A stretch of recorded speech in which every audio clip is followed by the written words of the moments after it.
So thanks for joining us. My name is Karen Corman, and I have the privilege of being the Executive Director of the UIC Alumni Association. Welcome to the UIC Alumni Exchange Series. Through the UIC Alumni Exchange Series, we work to bring our alumni and friends a variety of programs and topics so you can explore, connect, and even escape from the everyday with a community of UIC alumni faculty, staff, and alumni experts. You'll hear me say this a few times today, and I'll put this in the chat in just a moment.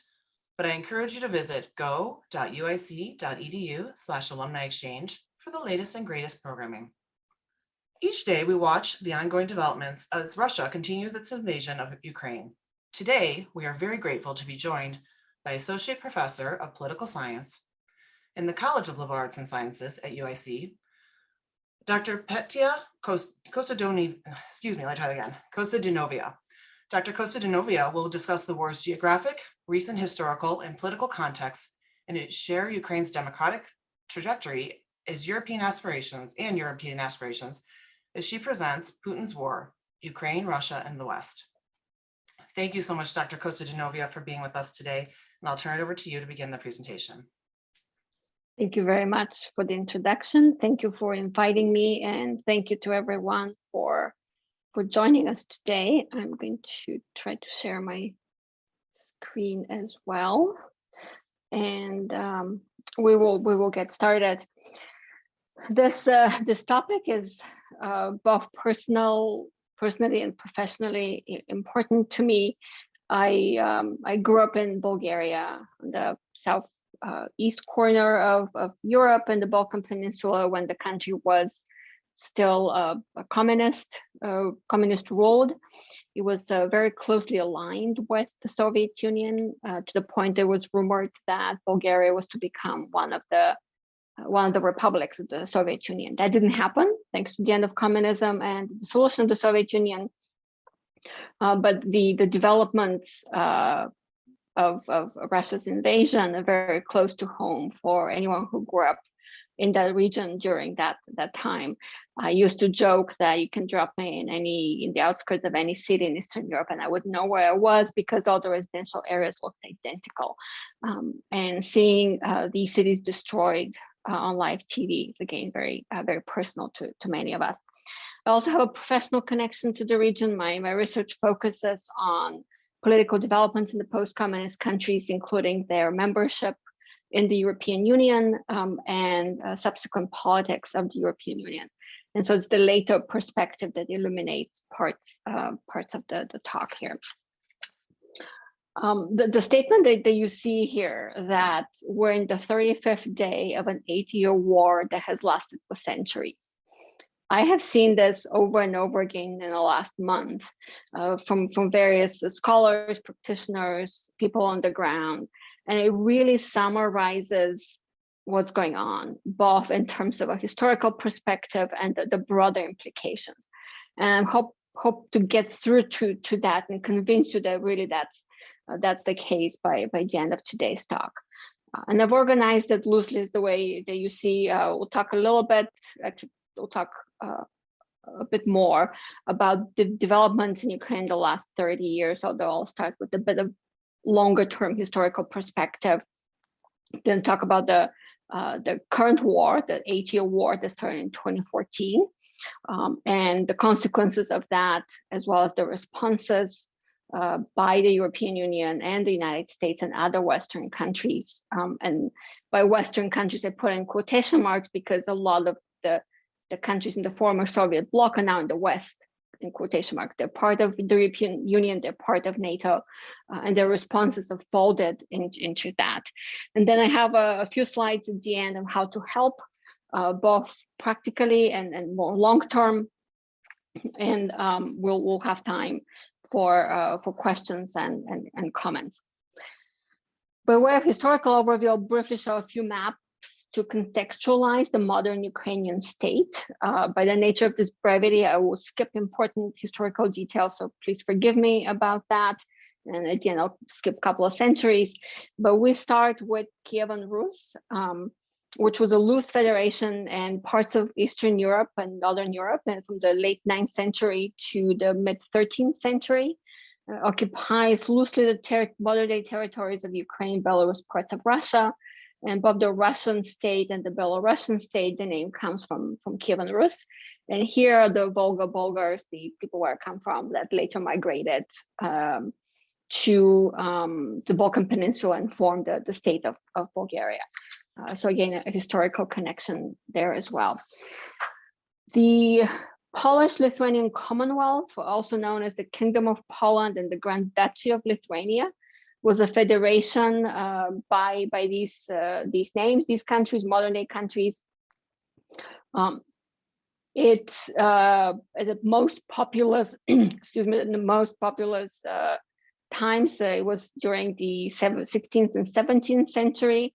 And here the map of that federation, the Commonwealth, is overlaid over the modern day territories of these countries. So it takes most of modern day Ukraine, Poland, all of Belarus, most of the Baltics, and parts of Russia. At its peak, had something like 400,000 square miles and 12 million people. The Commonwealth was partitioned between the Russian Empire, the German Kingdom of Prussia, and the Austro-Hungarian monarchy, and by 1795 it ceased to exist. But a lot of the historical commonalities and historical linkages that Poland in particular has with Ukraine date back to that period. And we're skipping a couple of centuries where the territory of modern day Ukraine was largely part of the Russian Empire and its various protectorates. During World War II, Ukrainians fought both on the side of the Russian Empire and on the Austro-Hungarian Empire. And of course, towards the end of World War I, the Bolshevik Revolution established the Soviet Union. And this is a map of the Soviet Union as of 1989, 2 years before its collapse. Ukraine is here in yellow, one of the largest republics of the Soviet Union after Russia and what is now Kazakhstan. A notable historical event in Soviet Ukraine that has strong parallels to current events is Holodomor, which was a famine in Soviet Ukraine from 1932, 1933 that killed and displaced millions of Ukrainians, and millions died in starvation, and what was the largest modern day catastrophe, unprecedented up to that point in Ukrainian history. Since 2006, the Holodomor has been recognized by Ukraine and 15 other countries as genocide against the Ukrainian people committed by the Soviet government at the time. So fast forward a little bit more, Ukraine and its modern day internationally recognized boundaries, as the map that I show you here, became independent in 1991. And I'm going to highlight a few historical developments since then that bring more context to what's going on today and right now. Ukraine is a multi-party democracy, as imperfect as it might be. Its level of democratic development level of democratic freedoms isn't the same level of Mexico, India, or Serbia. So not the freest and most democratic, but not a repressive state. It's a multi-party democracy. It's a semi-presidential democracy, which is a kind of a mixed type of institutional setup. They have a directly elected president who shares executive powers with a prime minister. But for the purpose of foreign policy, the president is the most visible executive figure, and we see that in the news quite a bit. Ukraine is a unitary state, not a federation, and that comes to play when I'll talk in a little bit about the autonomous aspirations of some of its regions. In the modern day European settings, Ukraine has the second largest territory since after Russia. And here's the map of Ukraine overlaid over Western Europe. So you see parts of France here, parts of Germany, all of Switzerland, parts of Italy, parts of Austria, and some of the Netherlands.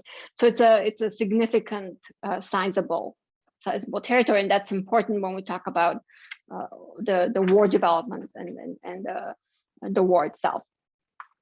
Prior to the 2004 presidential elections, Ukraine was governed by leaders who were loyal to Russia and aligned with Russia, and that began to change with the 2004 elections.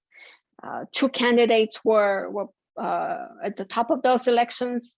Viktor Yanukovych, with the top picture here, he was running as a candidate supported by Russia and pro-Russia in terms of closer ties between Ukraine and Russia. And the main opposition to him was Viktor Yushchenko, who called for Ukraine to have closer ties with the West and with the European Union in particular. Yanukovych won narrowly the first round of the elections, but there were allegations of fraud and intimidation, and those results led to the Orange Revolution of 2004. This was a series of pro-democracy protests that swept the region. There were other so-called color revolution in the region, in Georgia, parts in the Western Balkans as well. And so the Supreme Court of Ukraine declared that the first round of those elections now in void, and the second roundup was held, where Yushchenko, the pro-Western leader, won and became president. During the campaign, he was allegedly poisoned with dioxin, a nerve agent, hinting at the Russian influence over the electoral outcomes. His wife is originally from Chicago area, and there was recently a story in the Chicago Tribune. Former First Lady of Ukraine was rallying for support of her country after the invasion. Yushchenko was a one-term president, and then he lost to Yanukovych in 2010 when the pro-Russian Yanukovych became the president. And then so much of the history of independent Ukraine has been framed by this oscillation between Russia and the West, sometimes overlaid with linguistic and ethnic divisions, but it's more of a simplistic picture. But in a nutshell, even in the 2000s, a significant portion of Ukrainians wished for closer relations with the European Union and with the West. When Yushchenko, the pro-West, Yushchenko was president, he negotiated an agreement, essentially a trade agreement, but a bit more complicated than that, with the European Union, a so-called association treaty. It called for close economic ties, visa-free movement, exchange of information, judicial matters, modernization of Ukrainian infrastructure, access to European funds, and things like that. The negotiations of this trade agreement overlapped with the presidential transition between Yushchenko and Yanukovych. And when Yanukovych came back as a president in 2010, those agreement negotiations continued. The Ukrainian president approved the treaty with the European Union for closer economic ties, but Yushchenko refused to sign it into law, and that spurred quite strong protests known as the Euromaidan of the winter of 2013-2014, which had the capital city Kiev occupied for months. Police tried to disperse, killed hundreds of people. Protests spread across Ukraine. It was also known as the Revolution of Dignity. Eventually, Yushchenko fled to Russia. There was an interim president and new elections in 2014 where another pro-Western, Petro Poroshenko, won it in 2014. And that takes us to the start of the current 8-year war on February 27, 2014, when Russian special forces seized the government building in Crimea, which is a peninsula on the Black Sea coast of Ukraine. They put flags, Russian flags on the buildings, and replaced locally elected leaders with their own subordinates. There was a hastily organized illegal referendum that was called by the Russian occupiers, indicating that the population of Crimea actually wants to be part of Russia. That referendum is now recognized internationally, and it's considered illegitimate. The annexation of Crimea has parallels with another outbreak of the war in the eastern part of Ukraine, the so-called Donbass area, where two parts of the area, the Donetsk and Luhansk, were declared as separatist republics backed by Russia and wanting independence or at least autonomy from Ukraine. And that's an armed conflict that has webbed and flowed, but never really stopped since 2014. So Ukraine has been at war with Russia since 2014, essentially what I'm trying to say. And many of the things that we see in the rest of Ukraine, the bombings, the forced displacements, the imposition of Russian language and Russian currency and things like that, they're all those things that we see in the rest of Ukraine now have been happening in the Donbass since 2014. Like a few things to point out about the 2014 invasion. The West, both the European Union, United States certainly were very slow to respond to that invasion. It wasn't until another tragedy struck that the West began to pay attention. Flight MH17 was a Malaysian Airlines flight from Amsterdam to Kuala Lumpur. It was flying over Ukraine and got struck by a missile over the eastern territories of Ukraine, plunging and killing everyone on board, some 300 people. Both the Dutch and international investigations concluded that the missile that brought this aircraft down was Russian, was brought to Ukraine from Russia, and was fired from a territory controlled by the Russian-backed separatists. And it wasn't until this bringing down this aircraft when the European Union began to impose sanctions, fairly limited, but still impose sanctions on Russia, both in terms of its individuals and some of its businesses. And the sanctions that the EU imposed in February of this year were simply a continuation and exacerbation and escalation of those original sanctions that they began putting on in 2014. Meanwhile, the Western countries continued to broker peace agreements over the Donbass territory. They were signed in the capital of Belarus, Minsk, and named after that. There were two of them. The first one was the Minsk Protocol, drafted in 2014. That was essentially rejected, and a follow-up agreement was signed, Minsk II, in 2015, that called for a ceasefire, withdrawal of heavy weapons, exchange of prisoners of war, and constitutional reform in Ukraine to grant self-governance to some of these regions. Neither of the Minsk protocols were really implemented. Let's see if I could switch. There we go. Okay. In the meantime, there were another set of presidential elections in Ukraine, and the current president Zelensky won. As you can see, the map here, he won overwhelmingly. Quite a strong support from the population. Something about 3/4 of the voting population voted for him, and some of his promises, commitments were to bring Ukraine closer to relations with the European Union. Now is a good time to remind you that Zelensky was at the heart of the first impeachment of President Trump. In September 2019, the US public learned from a whistleblower, Alexander Vindman, about a July 19th call between Trump and Zelensky. And that allegation was corroborated by the acting ambassador to Ukraine, stating that Trump had threatened to withhold US foreign aid until Zelensky promises to investigate Hunter Biden, the son of the leading, at that point, presidential candidate, Biden. That military aid that US Congress approved was to help Ukraine fight off the 2014 invasion. And in the lead up to the impeachment trial, both the Pentagon and the State Department delayed sending that aid, even though it was approved.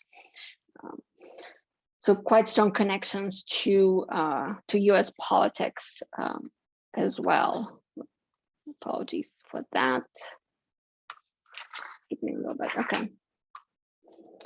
Well, the fighting subsided fighting in the Donbass subsided following the Minsk agreements. It never really ended completely, and the provisions were never fully implemented. And we saw in the news in the end of 2021 that Putin had ordered military buildup along the borders of Ukraine. And in December of 2021, he issued an ultimatum to Ukraine and to NATO. And ultimatum was in the shape of a draft treaty between Russia and NATO, a treaty that NATO had played no role in drafting. Among other things, Russia demanded that NATO commits to no further enlargement of the alliance, commits to deploying no force to Eastern Europe, and commits to withdrawing to its 1997 borders. That ultimatum was a no-starter. It was obvious that no one in the West, no one in the United States was going to consider that as a possibility. So it was obvious that they're not going to agree to that. It wasn't entirely obvious to what extent Russia was really going to invade, and I'm happy to talk more about that if we have time. But whether it was a surprise invasion, how prepared they were, it's quite a bit unclear. For one thing has come out is that the Ukrainian leadership itself was likely more surprised than the United States, largely because they weren't seeing any logistical preparation, they weren't seeing any communication within the military. But that again, I can talk a bit more about that if there are questions. So on the in the early mornings of February 24th, 2014, Russia began a full-scale invasion on 4 fronts.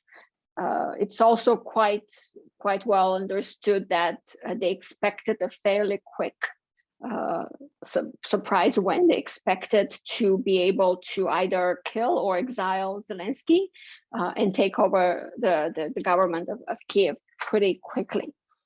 That Zelensky continues to withstand attempts to assassinate him, that he didn't flee to Poland or elsewhere, and the Ukrainians rallied around him and around their country to defend their country.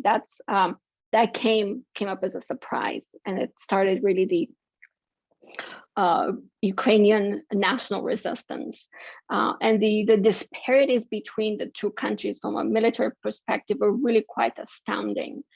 Russia has the 2nd largest army in the world after the United States. Ukraine is somewhere around the 20th size. And here you see a number of ways to compare, both in terms of ground forces, air force, and naval capacity. While on the ground, Ukrainian troops are more mobile, better trained, better equipped, and certainly much more motivated. That gives them an ability to fight on the ground. Ukraine really doesn't have air defense and certainly doesn't have Navy. And those 2 elements have really contributed to much of the distraction and the civilian casualties that we see. And there were a lot of issues and conversations about providing air force support to Ukraine, which again, I'm happy to talk to if we have time. So a surprise resistance, perhaps not, depending on how you see things. I'm going to get into a bit of less charted territory. What is this war about, and where do we go from here? There's a wide agreement among scholars, academics, observers of the region that this has nothing to do with NATO membership, that the ultimatum that Putin presented to NATO was an excuse, was not nobody expected that to be taken seriously. NATO is a defensive alliance, but also more importantly, NATO does not accept countries that have territorial disputes. With the ongoing fighting in Donbass, there was no chance Ukraine would become a NATO member or EU member for that matter. So to put it bluntly, Russia wants to erase Ukraine off the map, and Ukraine wants to be independent and sovereign. And those two things are simply incompatible with each other. And that's the longer term, centuries-long war that I hinted at the beginning. From Russia's perspective, it's about Russia's space, particularly Russian influence over culture and values. 2 days ago, there was a law proposed in the Russian parliament that anyone who speaks Russian is considered a sootechestvenik, a compatriot, and therefore belongs to Russia. That's quite a obvious attempt to incorporate other regions into the Russian space. Current Ukrainian president is a Russian speaker from Donbass. The millions who are being shelled and bombed daily along the Black Sea coast of Ukraine are Russian speakers who simply don't want to be part of Russia. There are millions of Russian speakers across Eastern Europe who either because they identified at some point or because they were forced to learn the language at some point during communism. And language has always been an important imperial tool of a way for Russian influence. That's why Russian was a mandatory language during communism for all the communist countries. On a broader level, this is also about values and the so-called understanding of what really the true Europeans or true Christians might respect or might think. This has implications beyond the current conflict. The Prime Minister of Hungary, Orban, during the 2015 refugee crisis was expressing himself, and Hungary is the last bastion of Europeanness, stopping the people who are coming from other parts. There are also strong implications of that, of a very divisive split within the Orthodox Church community between the ecumenical leader of all Orthodox people in Istanbul, Turkey, and the Moscow Patriarchate. That schism began in 2018 when the Russian Orthodox Church unilaterally severed full communion with the ecumenical church in Istanbul. That was in response to the ecumenical church granting a few days earlier independence of the Eastern Orthodox Church of Ukraine. Prior to that, Moscow has had the right to control the Orthodox Church of Ukraine. That right went back to 1686.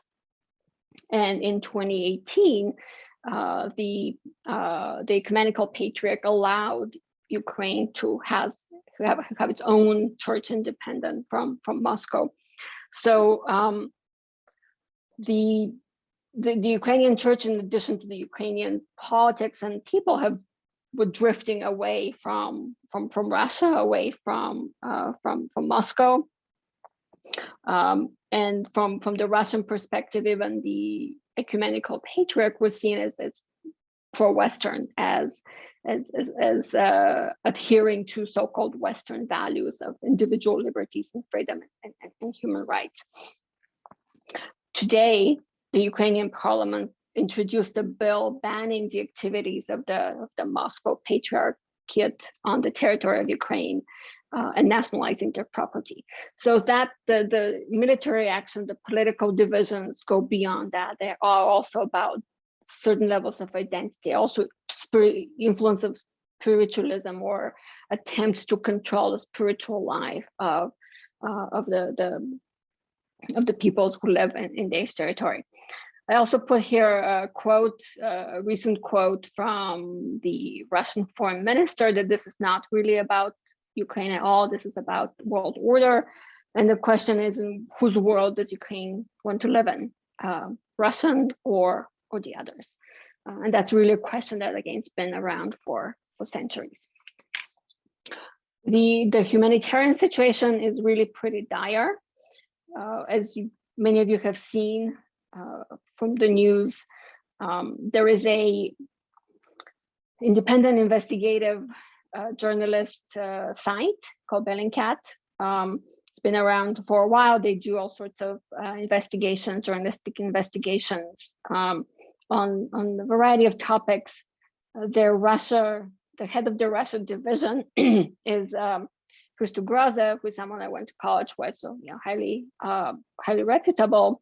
And if there's one site you follow, I highly recommend the Bellingcat site.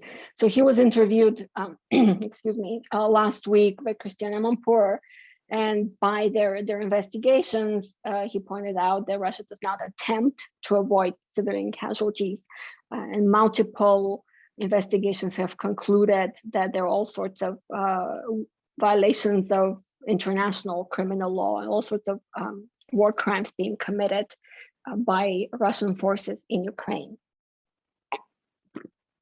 Give you a sense of the scale of some of this. Comparison of the largest cities in Ukraine to cities in the United States. Mariupol, which is essentially destroyed on the Black Sea coast, is nearly 500,000. Kharkiv is another city that was heavily affected, the size of San Antonio, and Kiev is the size of Chicago. So these are not just the territories is large of the country, but the size of the cities is pretty significant. Let's see if I could try to move. There we go. The level of displacement of citizens, of residents, has unprecedented, and we use this word a lot, but it really is staggering. At least 10% of the population is displaced, if not more. These numbers are likely underestimates. To give you a sense of a comparison, at the peak of the previous refugee migration crisis from Syria and other Middle Eastern countries to the European Union, which peaked in 2015, at the peak there were 1.5 million refugees going to Western Europe, and this in a month we have had probably 10 million. Many of them are internally displaced. Many of them are have gone to countries bordering Ukraine on the west. A couple of notes that I think are worth highlighting here. Men of military age in Ukraine are now allowed to leave. So the displaced are women, children, and elderly, often with times with their pets, as you have seen this. And the countries along Ukraine's western border really overwhelmed, and much of the response that we've seen comes from civil society and individual citizens, providing shelter, housing, veterinary aid, medical aid to those displaced. I use the word displaced intentionally because per European Union rules, the Ukrainians are given temporary protection in the member states of the European Union, but they're not eligible for asylum. So they're not asylum seekers in the traditional sense that we have seen in earlier refugee waves, but they have a protection status and ability to live in and oftentimes work there for a certain period of time, with the expectation is that at some point they're going to be going back to Ukraine. The world's reaction has been also unprecedented, quite strong and coordinated. We have seen increased sanctions against individuals. We have seen sanctions against some banks, blocking of the gold reserves and other reserves of the central bank, banning of flights from Russia to the European Union, closing of the European Union space for Russian flights, restricting movement there. We have seen a significant increase in the EU security dialogue. What the EU should do next? That has resulted in greater defense spending, greater buildup of militaries, ending the neutrality of Sweden and Finland, in particular, two countries that have not been affiliated with NATO. Finland, in particular, that's really significant because Finland's history in the 1940s parallels that of what we see in Ukraine now. But Finland was able to squeak from under the Iron Curtain that was built after World War II and become so Western, but not affiliate itself with the West or with Russia. The part of the world's reaction has resulted into significant buildup of NATO troops and defense equipment to Eastern Europe. That is a new development, even though these countries have been members of NATO for a while. NATO has been very careful to not antagonize Russia. There hasn't been a significant military presence there, and that all changed on February 24th. A big exception here is Hungary. Hungary is governed by a party and a leader who are very close to Putin. Hungary has refused to close its airspace. They're not allowing humanitarian aid to go from Western Europe to Ukraine through their territory. But aside from that exception, the European Union has been uniquely, one should say, unified in their response. A lot of people who know this more than I do say that sanctions, as strong as they may be, are probably not at their peak. There's still room for escalation. There's still room for further sanctions, particularly about oil and gas. Those are generally untouched, and a lot of countries in Western Europe are very reluctant to engage into limiting buying from Russia. The end result is that Germany spends millions of dollars a day buying Russian gas and oil and helping finance the war in this way.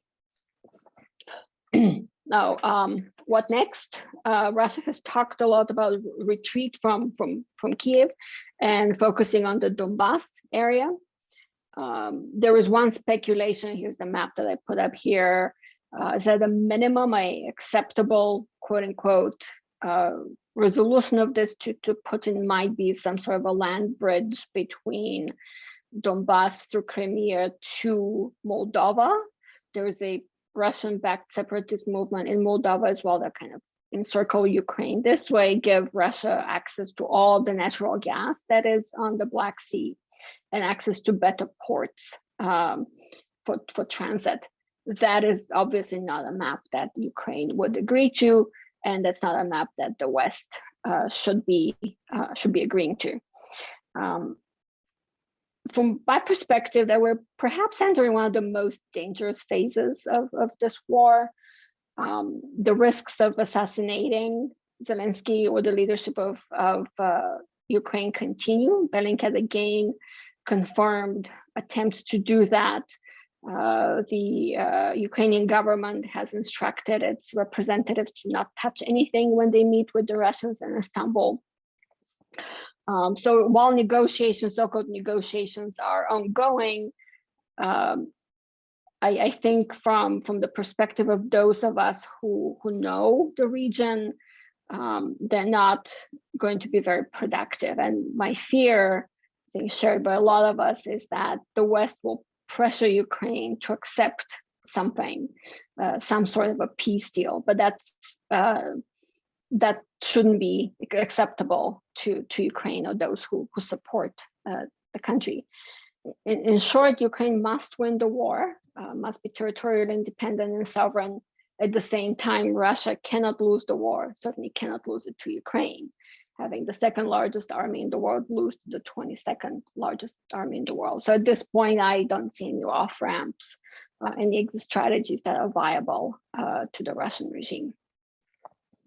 This is a cartoon that a Bulgarian artist drew early in the war. I'd probably put the Baltic states before Romania. As of 3 days ago, there was a story about Russia recruiting spies in Estonia and the Baltics and trying to create a similar sort of separatist situation. I'd probably throw in also Serbia and North Macedonia somewhere in this menu. But many of us who grew up in the region know all too well that many of us annexed from the perspective of Russian influence. And that Russian influence can take any form. Outright war is one of the many. Russia has been very active in media ownership and media control of outlets in the European Union, particularly in Eastern Europe. It has a quite strong grip on the far-right parties, and both in the European Union and the US, and perhaps a influence over the mainstream left in the European Union as well. So that's another way in which has influenced the politics of the countries that it doesn't directly interfere in militarily. So indeed, for many of us who come from this region, we're simply in the 35th day of an 8-year war that has lasted for centuries. I'll wrap up in terms of talk I've put up there, and the slides will be on the website, how to talk about Ukraine, how not to talk about Ukraine. This is a map that someone drew. The yellow is the current territories over which there's conflict, Ukraine, but Ukraine also in yellow. Ukraine is a sovereign, independent country and should remain such, as far as I'm concerned, as far as many of us are concerned. There are specific links of how to help now that again will go on the website. Long-term, stopping the purchase of fossil fuels from dictators would be a good thing. This is and this is particularly the US has already done this. Very, very difficult for Western Europe and actually Eastern European countries to do that as well. This shows you the consumptions of the EU, Norway, Switzerland, and Turkey, and their production. And they have to close this gap somehow. The United States can provide liquefied natural gas. They're building terminals faster than I can speak. They have to find a way to ship those from the Atlantic to Eastern Europe. But until that gap is closed, we're really not going to be able to see any serious attempt to stop the purchase of Russian fossil fuels. But long term, that's really what we should be seeing. I'm going to stop here. I think I went a little over my planned 40 minutes, but I'm happy to take questions at this point. Dr. Kostadinova, thank you so much. This has been so incredibly informative, and my mind is reeling with my own set of questions, but let me share a couple that have come in with you. And thank you again for taking the time and sharing this. It's just, you're so incredibly knowledgeable and we're so grateful. How much of the population in Ukraine speaks Russian? And then the second part of the question is, did Ukraine adopt laws restricting the Russian language at all? I hesitate to answer because any of the numbers that you see, and I say this, excuse me. Last week I attended a talk by researchers who do public opinion surveys in Ukraine. And oftentimes language is used as a proxy for something else. But in reality, a lot of people speak Russian in Ukraine. A lot of people in Bulgaria speak Russian. I speak Russian. That's not really a good indicator of identity. Again, President Zelensky was a native Russian speaker until he got into politics. That's his mother tongue. That is not a proxy for how they identify. It's not a proxy for how they feel, which nationality belongs to really the national identity is much more complex than language. In terms of the laws, forgive me, I don't know the details. There was the previous President Poroshenko was more nationalistic, not the right word, but kind of pro-Ukrainian. So he pushed a lot of laws and policies that prioritized Ukrainian heritage and Ukrainian nationality. But I'm not aware of any restrictions on Russian use. And again, certainly the current president is a native Russian speaker. And you make a great point that there are lots of people that speak many languages, particularly in that part of the world. Another question that came, is Putin's interest in external affairs a way of avoiding dealing with internal problems? That's a question that comes up a lot. And I think until a couple of years ago, I would have probably agreed with that. And a lot of people, certainly in the early years of the Putin regime, where there was a chance of democratic opposition, that was one way to put it. And showing that the destabilizing countries that border Russia and distracting from the domestic situation is certainly one of it. But there is also another element, which people who have studied Putin himself and his speeches for a long time tell me, and I've heard a lot of people talk about that. The understanding is that he truly, really believes that Ukrainians are the same as Russians, that Ukrainians have been misled and misguided by the West and Western influences, and it's his historic role, his place on Earth, his role really to unify all the Russian-speaking populations, and Ukrainians are one of them.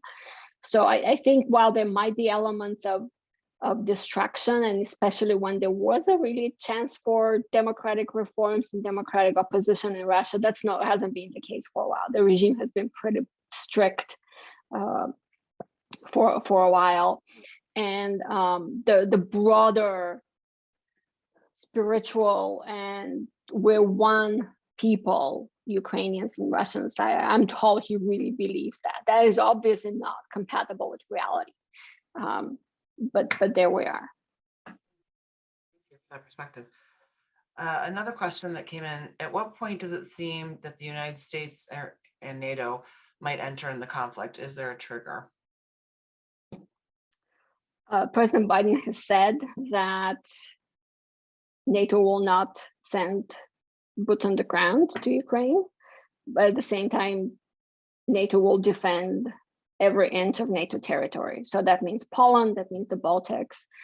In the early days of the war, there was a Russian shelling of a disputed island in the Black Sea that was part Romanian, part Ukrainian. So certainly Russian bombs fell on NATO territory, but because that's not a populated island, and I guess either they ignored it or choose to ignore it. All of this said, the so-called Article 5 of NATO has never really been tested. And I wish to believe, many from Eastern Europe wish to believe that really that would happen. If it comes to that, hopefully it won't come to that. Again, NATO has refused to directly intervene, or even to some extent indirectly intervene. They're sending money, they're sending some weapons. There was an earlier story about Poland transferring airplanes to Ukraine, the old Soviet-style aircraft, because that's what Ukraine flies. They can't retrain on American-style aircraft very quickly, but they can use the Polish ones. What Poland wanted to do, part of the spirit of the NATO common defense, and we're all in this together sort of mentality, Poland wanted to send its airplanes to a US base in Germany and have them flown from Germany to Ukraine rather than directly from Poland to Ukraine, to kind of get everybody involved in that. the United States refused to allow that because they didn't want this to be seen as a direct NATO interference into the conflict. So while the understanding is that there's going to be a defense of NATO territory at this point, this is Ukraine's war to win. And a lot of countries are doing quite a bit without sending direct troops and without sending direct intervention. I heard you say a few times that NATO's response has been unprecedented. So this is almost new territory in many ways. And so I think Exactly. a little bit of a follow-up to that question, and really, in your opinion, a question came in: is it feasible to achieve peace in the current conflict war without distinct defeat of Russian forces? That one way to achieve it is what I said earlier, was the fear might happen is that the West might pressure Ukraine to accept some sort of partition of its territory, give Russia something in exchange for a ceasefire. None of us who know the region thinks that's going to lead to anything other than a temporary halt of the hostilities and Russia regrouping and going at it again. There are a number of speculations, again, very much uncharted territory. From what I understand, regime change in Russia is highly unlikely, either from the ground up, from the elite. But the Russian military has suffered defeats that are unexpected, perhaps from them, and certainly presents them in very bad light on the world scene. So there might be a ways for the military to retreat in some way and declare some sort of a victory. But what shape this takes, what this victory looks like, I think at this point, anybody's guess. I very much appreciate you putting up the charts too and comparing the population of Chicago to Kyiv, and just so we can really understand and have perspective of what it looks like, of what's being destroyed, because it's different when you hear about a city and you don't quite understand the population. So thank you for that context. Another question came in: what do you think would happen if Putin died? Would the war change continue, or who would take over Russia? Is there a clear? There is no clear successor. A few years ago, there was really 5-6 years ago, maybe, there was talk that he was grooming one of his goddaughters to be some sort of a successor. I haven't heard that talk for a while. It's not clear. It's he keeps his oligarchs pretty close, perhaps one of them. But it's a very personalistic dictatorship, unlike many of the other dictatorships we see, and certainly unlike the history of the Soviet Union itself. It's really wrapped all about him as a person, as his historic mission, as he sees it. Certainly, Putin being out of the picture would end the current hostilities. I think to a large extent, a lot of people would agree to that. But what's going to happen to Russia? A lot of what we see in terms of the fighting from Russian perspective really highlights the diversity, ethnic diversity within the Russian Federation itself. That's often ignored. Russia is a multi-ethnic federation where language is dominant, but you have people from many backgrounds and religions and original First Nation kind of people who have lived there before the Russians occupied it. So a lot of the young conscripts that are sent to fight in Ukraine come from far-flung regions of Russia who are not ethnic Russians. They're Tatars or any other minorities. So what's going to happen to how these ethnic groups are going to feel what they might do if that continues? And to what extent Russia can keep its federation, that's a different, sort of more long-term question. Quite complicated, I know. I think I have time for one last question, although there's so many questions. And this is something that I've been really personally curious about, because it's hard to know what the average Russian person thinks about what's going on and what they know.